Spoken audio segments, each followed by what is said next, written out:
much like the water that runs through them. Floodplains are a vital part of riverscapes and are necessary for a strong and healthy ecosystem. Floodplains are the natural buffer zones on the side of rivers that are naturally created to catch overflow from rivers during times of flooding, a regular occurrence in healthy rivers. But over time, as development, stream redirection, and other disturbances occur, floodplains can degrade, leading to flash flooding occurring more regularly and spilling into urban areas. As a result, there's been a recent surge in the northeastern United States to restore some of these degraded floodplains to their former glory. However, these restorations have little to no monitoring after they're completed, especially when it comes to monitoring soil quality on the banks of these rivers. In addition to helping local flora and fauna survive, soil health is also key in denitrification, the important final step in the nitrogen cycle that returns nitrogen gas back into the atmosphere.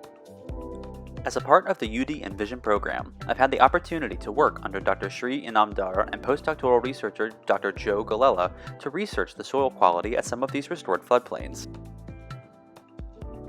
In order to determine if the usage of heavy machinery during the restoration process impacted the soil health, I focused mainly on analyzing bulk density of the soil, which is a measure of the soil's compaction and ability to take in water and other nutrients.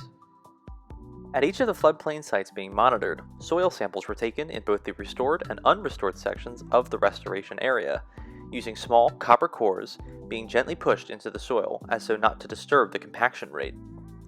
These samples were then brought back to Dr. Inamdar's lab at Warlow Hall at UD's Star campus. These samples were initially weighed before being placed in an oven to dry over the span of 48 hours. Once the samples were dry, they were again weighed, as were the copper cores used to take the measurements, and, in combination with the volume of the core, the bulk density of each sample could be determined. I'm extremely grateful to everybody that I met, and for all the wonderful opportunities I've had on this program, and I would strongly recommend it to anybody else looking to be a scientist in the future.